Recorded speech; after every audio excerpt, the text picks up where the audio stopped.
प्रिय विद्यार्थियों, आपको कक्षा 10वीं के अध्यापन हेतु मैं माध्यमिक शिक्षक राकेश ठाकुर, शासकीय उच्चतर कन्या माध्यमिक विद्यालय नैनपुर, आपका गणित शिक्षक आपको कक्षा 10वीं की गणित पढ़ाने जा रहा हूं। ध्यान से आप समझिए और जहां समझ में नहीं आता है तो वीडियो में कमेंट करके बताइए। तो विद्यार्थियों, चलिए अपन पढ़ते हैं कक्षा 10वीं का पहला अध्याय, जिसका नाम है वास्तविक संख्याएं। वास्तविक संख्याएं पढ़ने के लिए हम सबसे पहले कुछ थ्योरेटिकल पार्ट समझते हैं और उसके बाद सवाल करेंगे, अर्थात प्रश्नावली के प्रश्नों को हल करेंगे। तो हमारा पहला काम है थ्योरी को समझना। तो आप लोग इसे देखते जाएंगे, समझते जाएंगे और कॉपी में नोट करते जाएंगे। इसे केवल पढ़ना है, याद नहीं करना है। समझ में आ जाएगा तो अपने आप याद हो जाएगा और इस थ्योरी का उपयोग सवालों में होगा तो फिर से आपको बहुत अच्छे से समझ में आ जाएगा। तो ठीक है, हम शुरू करते हैं हमारा पहला अध्याय, जिसका नाम है वास्तविक संख्याएं। अध्याय 1, वास्तविक संख्याएं।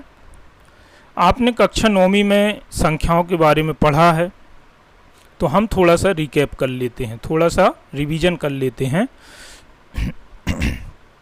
संख्याएं अर्थात नंबर मेनली दो टाइप के होते हैं, वास्तविक संख्याएं और काल्पनिक संख्याएं, real number and imaginary number. तो वास्तविक संख्याओं के बारे में हम डिटेल से अभी पढ़ते हैं। पहले हम देखते हैं काल्पनिक संख्याएं क्या होती हैं। तो इसके लिए भी हम कक्षा 11वीं में इसके विस्तृत रूप में अध्ययन करेंगे, पर यहाँ सिर्फ हम इतना जान लेते हैं कि काल्पनिक संख्याएं होती क्या हैं। देखिए, कभी भी अंडर रूट के अंदर अगर माइनस में कोई संख्या लिखी है तो आप समझ लें कि ये इमेजिनरी नंबर हैं, काल्पनिक संख्याएं हैं। अब यहाँ पर बात आती है शून्य की। तो शून्य को स्टूडेंट हम काल्पनिक और वास्तविक दोनों प्रकार की संख्याओं में सम्मिलित करते हैं। अब हम समझते हैं रियल नंबर के बारे में, वास्तविक संख्या के बारे में, कि ये रियल नंबर होते कौन कौन से हैं और क्या हैं। देखिए, वास्तविक संख्याएं हम दो भागों में बांट सकते हैं इन संख्याओं को, परिमेय संख्या और अपरिमेय संख्या।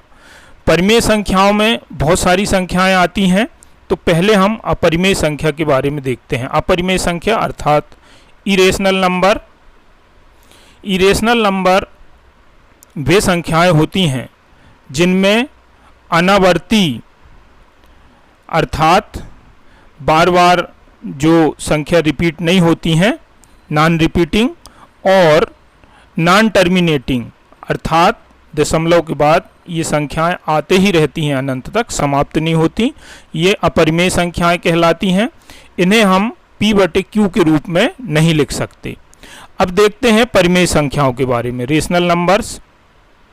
रेशनल नंबर में स्टूडेंट ये पूरे के पूरे नंबर आ जाते हैं। पहला है प्राकृत संख्या। प्राकृत संख्या के समुच्चय को हम n से डिनोट करते हैं। दूसरी संख्या होती है पूर्ण संख्या, इसके समुच्चय को हम W से डिनोट करते हैं। उसके बाद पूर्णांक संख्या, इसे हम Z से डिनोट करते हैं। और परिमेय संख्या, परिमेय संख्या मतलब हम इसे P/Q के रूप में डिनोट करते हैं, जहां पर Q 0 के बराबर नहीं होता। परिमेय संख्याओं में ये प्राकृत संख्या, पूर्ण संख्या, पूर्णांक संख्या, सभी संख्याएं सम्मिलित होती हैं। आगे हम चलते हैं हमारे 10वीं के चैप्टर पर, जिसमें आपको ये शब्द बहुत कठिन महसूस होता है, यूक्लिड विभाजन प्रमेय का। देखिए स्टूडेंट, गणित से सरल सब्जेक्ट दुनिया में कोई सा नहीं है, इसलिए कठिनता को आप बिल्कुल महसूस न करें। ये बहुत सरल चीज़ है। देखिए यूक्लिड ये एक गणितज्ञ का नाम है। विभाजन शब्द आप बहुत पहले से जानते हैं। विभाजन अर्थात भाग देना या बांटना। प्रमेयिका, ये प्रमेयिका के बारे में हम जानते हैं। ये प्रमेयिका क्या होती है? अंग्रेजी में प्रमेयिका को हम लेमा बोलते हैं। प्रमेयिका कुछ नहीं, एक स्टेटमेंट होता है, एक कथन होता है जो किसी के द्वारा सिद्ध किया जा चुका होता है और उसी कथन का उपयोग हम दूसरी चीज को सिद्ध करने के लिए करते हैं। आपकी एनसीईआरटी की बुक में ये लिखा है, यह एक सिद्ध किया हुआ कथन होता है जिसे एक अन्य कथन को सिद्ध करने में प्रयोग करते हैं। अब आप समझ गए होंगे कि कोई भी बात अगर पहले बोली गई है और उसे सिद्ध कर दिया गया है तो वो प्रमेयिका कहलाती है। एक शब्द और आता है जिसे पढ़ने में या समझने में ऐसा लगता है ये है क्या? देखिए एल्गोरिथम। एल्गोरिथम एक्चुअल एलजेब्रा शब्द से बना है। एलजेब्रा अर्थात बीजगणित, और ये कुछ भी नहीं है, एक प्रकार की विधि है। किसी भी सवाल को, किसी भी समस्या को हल करने के लिए जो विधि हम अपनाते हैं चरणबद्ध रूप से, उस विधि को ही एल्गोरिथम कहते हैं। आगे चलते हैं, हम आगे देखते हैं कि यूक्लिड विभाजन प्रमेयिका में या यूक्लिड विभाजन एल्गोरिथम में आगे हम समझने की कोशिश करते हैं। देखिए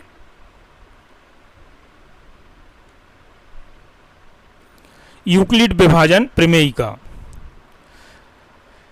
यहाँ हमारी पुस्तक की भाषा में ये लिखा हुआ है, दो धनात्मक पूर्णांक a और b दिए रहने पर ऐसी अद्वितीय पूर्ण संख्याएं q और r विद्यमान हैं कि a बराबर b क्यूब धन r, जहां पर 0 छोटा है या बराबर है r से और r छोटा है b से।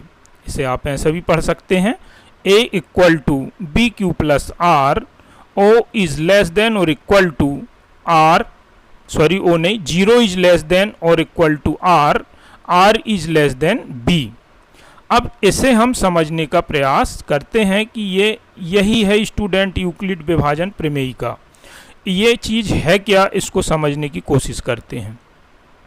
आप जानते हैं कि जब हम किसी चीज़ में किसी चीज़ का भाग देते हैं तो जिस चीज़ से भाग दे रहे हैं वो भाज्य होता है, डिविडेंड। जिसमें भाग दे रहे हैं वो भाजक होता है, डिवाइज़र। और जो हमें रिजल्ट मिलता है वो भागफल है, कोशेंट। और जो बचता है वो शेषफल, रिमाइंडर है। इसी प्रमेय को यहाँ पर आप देखें, ए भाज्य है अर्थात भाज्य, उसके बाद बराबर, बी हमारा भाजक है तो हम बी को भाजक लिख सकते हैं, और क्यू भागफल है। ये देखिए क्यू को हमने भागफल लिखा है तो क्यू भागफल हो गया, प्लस प्लस, और आर शेषफल है। तो दूसरी भाषा में हम ऐसा भी यूक्लिड विभाजन प्रमेयिका को लिख सकते हैं। अब आप देख रहे हैं कि